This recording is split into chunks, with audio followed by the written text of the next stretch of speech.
There's a lot more people here than I thought would be here. Many Americans aren't letting the coronavirus stop them from traveling for Thanksgiving. I'm 64 years old and I just want to enjoy what we can enjoy while we can. More than 2 million people passed through TSA checkpoints on Friday and Saturday. AAA expects 50 million to travel in some form this week. I just don't want to risk it at all. Peyton Udo won't be one of them. Video chat my family as well, because I wish I could be with them, clearly, and they really want me to come home, but I had to turn them down. Dr. Anthony Fauci says Americans should stay put. You see the clips on TV, people's at airports. I mean, those are the things we've got to realize are going to get us into even more trouble than we're in right now. A record 83,000 Americans are currently hospitalized with COVID-19, and cases are on the rise in most of the country. And we know travel just is like embers spreading it. It's like somebody carrying those embers in a plane. Dr. Moncef Slaoui is chief advisor to Operation Warp Speed,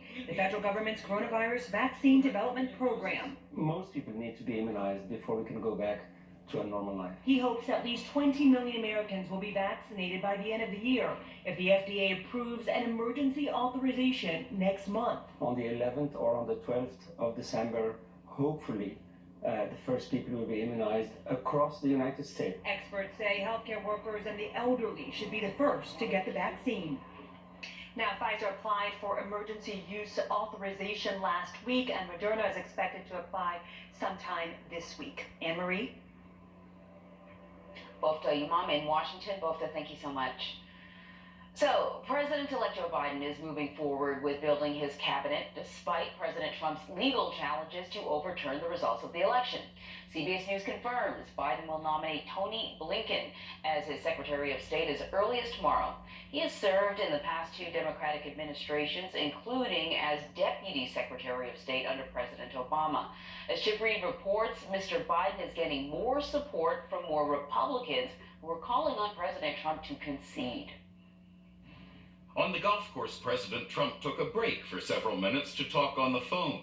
He was probably not talking to Maryland Republican Governor Larry Hogan, who said this about the president's efforts to change the election outcome. We're beginning to look like we're a banana republic. The president fired back at Hogan, tweeting, "This Republican in name only will never make the grade," to which Hogan responded, "Stop golfing and concede." The president was also probably not chatting with Republican Chris Christie. The conduct of the president's legal team has been a national embarrassment. In Pennsylvania, a federal judge rejected the president's election lawsuit, comparing it to Frankenstein's monster, haphazardly stitched together.